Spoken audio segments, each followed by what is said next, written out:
Watch where you're going. Oh wait, you can't. The cruel laughter that followed this comment cut through the bustling atmosphere of State University's orientation day like a blade, sharp enough to make every nearby conversation pause as people turned to see what was happening.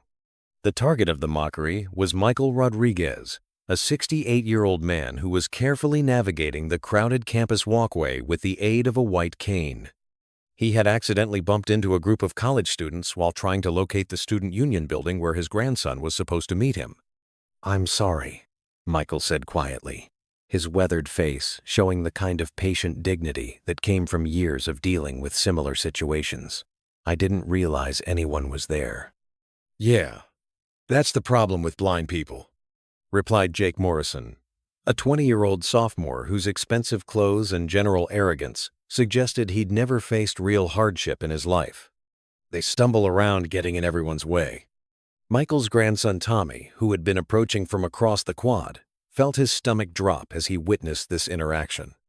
At 18 years old and fresh out of high school, Tommy was already nervous about starting college, and the last thing he needed was his disabled grandfather becoming the center of attention. "Look, it's fine," Tommy said quickly, reaching his grandfather's side with obvious embarrassment. "Grandpa, maybe we should go somewhere less crowded." The suggestion that Michael should remove himself from public spaces rather than expect basic courtesy drew snickers from Morrison's friends, who were enjoying the entertainment of watching a blind man be humiliated. "Good idea," said Ashley Chen, another member of the group. "Public spaces aren't really designed for people who can't function normally." Michael felt the words hit him with familiar pain. At 68, he had been dealing with blindness for over 20 years. But the casual cruelty of strangers still had the power to wound him deeply. "Tommy," Michael said gently, "it's okay. I just need to orient myself." "Grandpa, please," Tommy whispered urgently, his face flushing with embarrassment. "People are staring." The plea from his own grandson, the suggestion that Michael's presence was somehow shameful, hurt worse than anything the students had said. "Maybe your grandfather should have stayed home," Morrison suggested loudly enough for surrounding students to hear. "College campuses aren't really set up for people who need constant supervision." "He's not causing any problems," Tommy protested weakly. But his tone suggested he agreed that his grandfather's presence was inconvenient. "Isn't he, though?" asked Chen rhetorically. "I mean, what's the point of having someone here who can't see anything, can't contribute to conversations, can't participate in normal activities? It's just sad." Michael stood silently through this dissection of his worth as a human being, his white cane gripped tightly in his right hand, his left hand unconsciously moving to touch a small pin on his jacket lapel, a habit he developed whenever he felt particularly vulnerable or isolated. That's when Gunnery Sergeant Santos noticed the commotion. Santos was a 15-year Marine Corps veteran who served as the senior instructor for the university's ROTC program. She was crossing the quad between classes when she observed what appeared to be a group of students harassing an elderly man with a disability. "What's the situation here?" Santos asked, her voice carrying the unmistakable authority of someone accustomed to command. Morrison looked up at the woman in military uniform with obvious annoyance. "Nothing. Just trying to help this guy understand that he's in everyone's way." Santos looked at Michael more carefully, noting his bearing, his posture, and the way he carried himself despite his blindness. There was something about the man that triggered her professional instincts, something that suggested military background. "Sir," Santos said respectfully, addressing Michael directly, "are you all right?" "I'm fine, Sergeant," Michael replied, his response automatic and precise in a way that confirmed Santos's suspicions about his background. "Sir, were you military?" The question caught Morrison and his friends off guard. They had been treating Michael as a helpless, disabled civilian, not someone who might have served his country. "I was, Sergeant. Marine Corps, 24 years active duty." Santos felt her respect for Michael increase immediately. A Marine with 24 years of service was someone who deserved honor, not mockery from college students who had never faced real challenges. "Sir, what was your MOS?" Michael hesitated, and Santos could see him calculating how much to reveal about his military background. 0317, Sergeant. Scout Sniper. The words stopped Santos cold. Marine Scout snipers were legendary elite marksmen who underwent some of the most rigorous training in the military and operated under the most dangerous conditions imaginable. "Sir," Santos said, her voice now carrying unmistakable reverence, "how many deployments?" 15 combat tours, different theaters, different conflicts. Morrison was listening to this exchange with growing confusion. The helpless blind man he'd been mocking was apparently some kind of elite soldier, though Morrison had no real understanding of what that meant. 15 tours? Santos repeated, her amazement obvious. "Sir, that's an extraordinary service record." Michael shrugged modestly. "Just did my job, Sergeant." Santos was studying Michael with professional fascination. A scout sniper with 15 combat deployments represented decades of service in the most dangerous military occupation imaginable. "Sir, if you don't mind me asking, what's your name?" Again, that hesitation. Michael clearly preferred anonymity, but the direct question from a fellow Marine made evasion difficult. "Michael Rodriguez. Most people called me Ghost." The name hit Santos like lightning. Ghost Rodriguez was a legend in Marine Corps circles, a sniper whose kill record and tactical innovations were whispered about in training compounds and studied in military schools. "Ghost Rodriguez?" Santos repeated, her voice barely above a whisper. "Sir, you're Ghost Rodriguez?" "I was," Michael replied quietly. "Long time ago." Tommy was staring at his grandfather with obvious confusion. "Grandpa, what are they talking about?" Santos looked at Tommy with something approaching pity. "Your grandfather is one of the most legendary snipers in Marine Corps history." The revelation hit Morrison and his friends like cold water. The blind man they had been mocking wasn't just a disabled veteran, he was apparently some kind of military celebrity. "Sir," Santos continued, her voice filled with awe, "Ghost Rodriguez is required study for every Marine sniper. Your operational techniques are still taught at Scout Sniper School." Michael looked uncomfortable with the attention. "Sergeant, that was a different lifetime. Right now, I'm just a blind old man trying to find his way around campus." "Sir, with all due respect, you're never just anything. You're Ghost Rodriguez." Morrison was beginning to understand that he had made a serious error in judgment. "Look, I didn't know he was famous, or whatever." "Famous?" Santos interrupted, her voice carrying obvious disgust. "Sir, do you have any idea what you just did?" You just mocked one of the most decorated Marines in Corps history.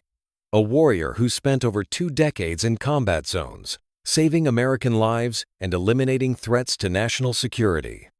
The crowd of students that had gathered to watch the confrontation was now learning that they had witnessed something extraordinary, the humiliation of a genuine military hero by ignorant civilians.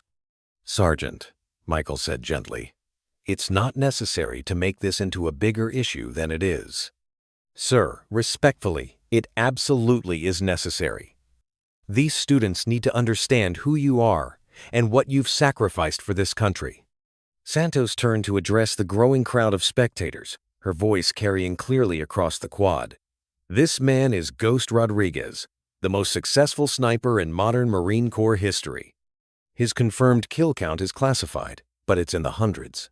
His tactical innovations saved countless American lives and revolutionized sniper doctrine."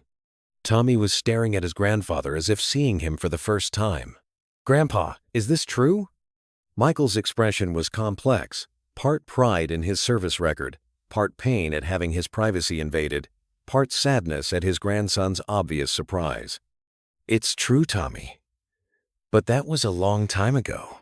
"Sir," Santos continued, "why don't you tell us about your last mission, the one that ended your career?"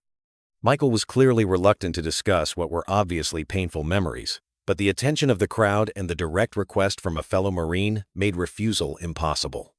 Somalia, 2001. Hostage rescue operation. 37 American aid workers were being held by a militant group in a compound outside Mogadishu. The crowd had grown completely silent, hanging on every word of what was clearly going to be an extraordinary story. My team was tasked with providing overwatch and elimination of high-value targets during the rescue operation. Standard sniper support for a special operations mission. Michael paused, accessing memories that were clearly still vivid after more than 20 years. The compound was heavily fortified, surrounded by civilian buildings, lots of potential for collateral damage, lots of innocent people in the area. Santos was listening with professional fascination, understanding the tactical complexities that Michael was describing. "Sir, what was your position?" "Rooftop overwatch, 800 meters from the target building. I had clear sight lines to the compound, but also visibility of the surrounding area where civilians might be at risk." Michael's voice took on the clinical precision that snipers used when describing tactical situations. The rescue team breached the compound at 0430 hours. Initial extraction went according to plan. 17 hostages evacuated in the first wave without enemy contact. "But something went wrong?" Santos prompted gently. Michael nodded. Remaining 20 hostages were being held in a separate building that was rigged with explosives.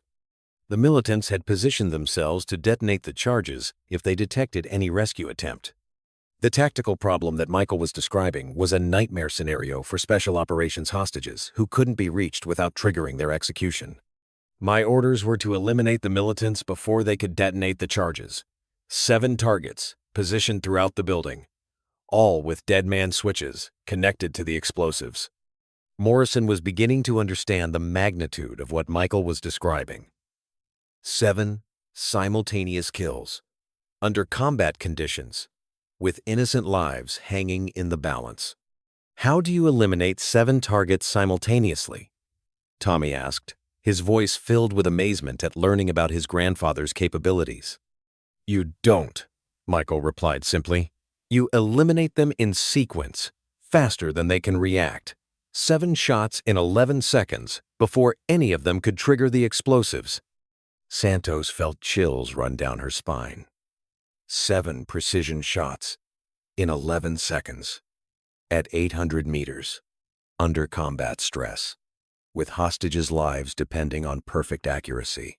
"Sir, did you succeed?" 6 targets eliminated successfully. The 7th managed to trigger a partial detonation before I could take the shot. Michael's voice grew quiet, and everyone present could see him reliving memories that were clearly traumatic. The explosion brought down part of the building. All 20 remaining hostages survived, but debris from the blast. He gestured toward his eyes, which Tommy suddenly realized were not just blind, but showed the faint scarring that suggested traumatic injury. "The blast debris caused severe damage to my optic nerves. Field surgeons managed to save my life, but my sight was gone." The revelation hit the crowd like a physical blow. Ghost Rodriguez hadn't just lost his vision to age or disease, he had been blinded while saving 37 American lives during one of the most difficult sniper operations in military history. "Grandpa," Tommy said, his voice thick with emotion, "why didn't you ever tell me any of this?" Michael's expression grew gentle as he looked in the direction of his grandson's voice. "Because I didn't want my war to define your understanding of who I am. I wanted you to know me as your grandfather, not as a military legend." "But you're a hero. You saved all those people." "Tommy, every Marine who puts on the uniform is choosing to serve something bigger than themselves. That makes every Marine a hero, regardless of what they accomplish in combat." Santos was watching this exchange with growing admiration for Michael's character and humility. "Sir, what happened after you lost your sight?" "Medical retirement, disability pension, 20 years of learning how to live as a blind civilian. It's been challenging." The understated description of 2 decades of adjustment to blindness spoke volumes about Michael's resilience and strength of character. Morrison, who had been listening to this entire exchange with growing shame, finally found his voice. "Sir, I'm sorry. I had no idea who you were or what you'd done." Michael turned toward Morrison's voice with the kind of patience that came from years of dealing with ignorant but well-meaning people. "Son, you didn't know because I don't advertise my military service. And even if I did, that doesn't excuse treating disabled people with contempt. The gentle correction carried more moral weight than any angry response could have achieved. "But I still don't understand," Chen said, her earlier cruelty replaced by confusion. "If you were such an amazing sniper, how are you? I mean, how am I functioning as a blind person?" Michael finished her question with understanding rather than anger. "It's a fair question. When you lose one sense, you learn to rely more heavily on the others. My hearing is much more acute now than it was when I had sight. My spatial awareness, my ability to navigate by sound and touch, all of these skills developed out of necessity." Santos was nodding with professional appreciation. "Sir, those are exactly the kinds of adaptations that make Marines successful. The ability to overcome obstacles, to adapt to changing conditions. The difference is that now my obstacles are curbs and stairs instead of enemy snipers," Michael said with a slight smile. Tommy was looking at his grandfather with new eyes, seeing not a burden or an embarrassment, but a person who had overcome challenges that most people couldn't imagine. "Grandpa, I'm sorry, I was embarrassed. I didn't understand." "Tommy, you don't need to apologize for being young. But you do need to understand that a person's value isn't determined by their current limitations. It's determined by their character, their contributions, and their willingness to keep serving others, despite those limitations." Santos approached Michael with obvious respect. "Sir, would you be willing to speak to our ROTC program? Share some of your experiences with cadets who are preparing for military service?" Michael considered the invitation carefully. "Sergeant, I'm not sure what I could teach them, that they couldn't learn better from active duty instructors." "Sir, you could teach them about service, sacrifice, and resilience, about what it means to give everything for your country, and then find new ways to contribute when your military service ends." The suggestion that Michael still had something valuable to offer despite his disability was clearly meaningful to him. "I suppose I could share some perspectives on leadership under pressure, decision-making in combat situations, and about overcoming obstacles that seem insurmountable," Tommy added, his voice filled with new pride in his grandfather. Over the following weeks, Michael Rodriguez became a regular presence on campus. His talks to the ROTC program drew standing room-only crowds, not just of military cadets, but of students who wanted to learn from someone whose life embodied courage, service, and resilience. His presentations covered tactical subjects that only someone with his level of experience could address: the psychology of precision shooting under combat stress, the ethical considerations of targeted elimination, the weight of life and death decisions made in split seconds. But more importantly, Michael's presence on campus became a teaching opportunity about disability, respect, and the invisible contributions that veterans made to the freedoms that college students took for granted. Morrison, the student who had initially mocked Michael's blindness, became one of his most dedicated attendees. "Sir, I keep thinking about that day when I treated you so badly. How did you not just destroy me verbally?" Michael smiled with the understanding that came from decades of managing conflict. "Son, anger would have accomplished nothing except making you defensive. Education accomplishes much more than humiliation." "But I deserved humiliation." "Maybe. But you deserved education more. And so did everyone else who witnessed that interaction." Tommy's relationship with his grandfather was transformed by learning about Michael's military service. The embarrassment he had felt about his grandfather's disability was replaced by pride in the family legacy he was inheriting. "Grandpa, I've been thinking about joining ROTC, maybe following in your footsteps." Michael was quiet for a moment, clearly moved by his grandson's decision. "Tommy, if you choose military service, do it for the right reasons. Not because of what I accomplished, but because you want to serve something bigger than yourself." "Is that why you joined the Marines?" "I joined because I wanted to make a difference. I stayed because I found brothers and sisters who shared that commitment, and I kept serving, even after retirement, because the mission never really ends." 6 months later, Tommy Rodriguez was sworn in as an ROTC cadet, beginning a military path that connected him to his grandfather's legacy, while allowing him to forge his own identity as a future Marine officer. Michael continued his work with veteran organizations, using his experience and insights to help other disabled veterans navigate the challenges of civilian life. His blindness, which had once seemed like the end of his usefulness, had become a tool for connecting with others who faced similar obstacles. The students who had mocked him that first day learned lessons about assumptions, respect, and the invisible histories that people carry with them. Morrison and Chen both became advocates for disabled students on campus, using their own experience of ignorance and education to help others avoid similar mistakes.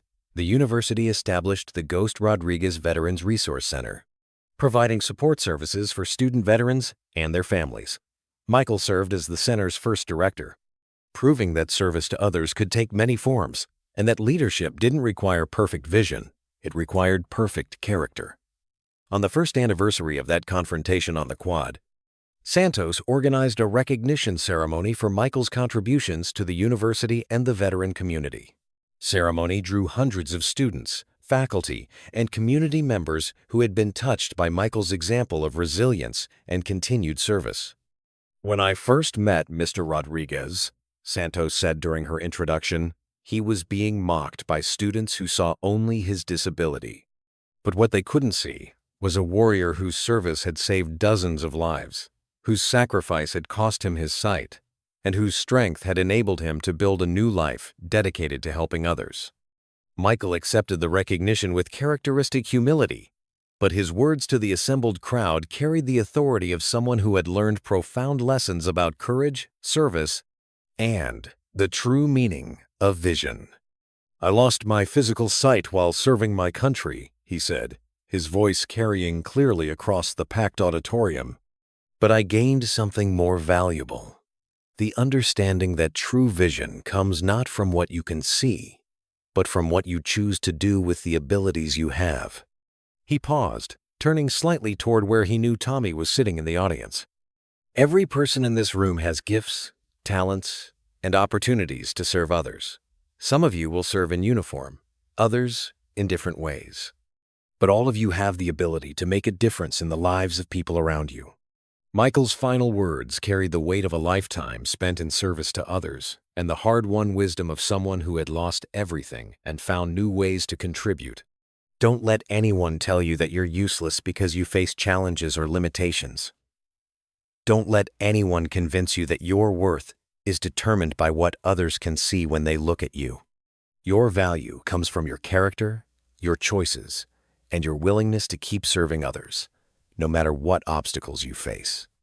The standing ovation that followed lasted for several minutes, led by Tommy Rodriguez, who had learned that his grandfather's greatest victory hadn't been achieved through a rifle scope, but through the courage to keep serving others long after his military mission had ended.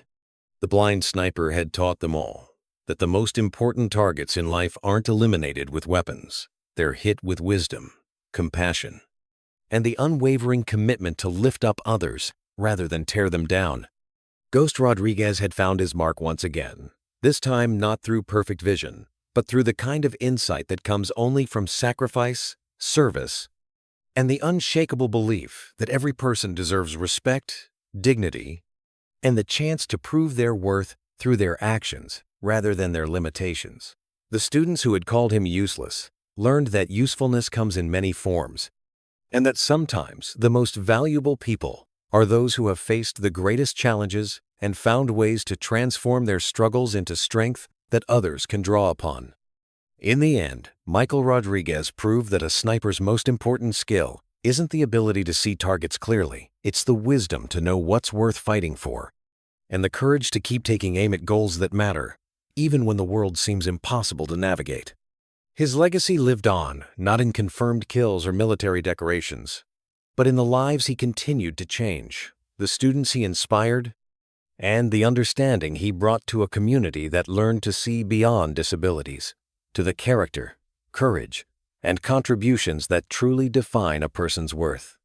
The Marine, who had lost his sight while saving others, had given them all a new way of seeing, not with their eyes, but with their hearts, their minds, and their commitment to treating every person with the respect and dignity that heroes like Ghost Rodriguez had earned through service, sacrifice, and the unbreakable spirit that defines true warriors.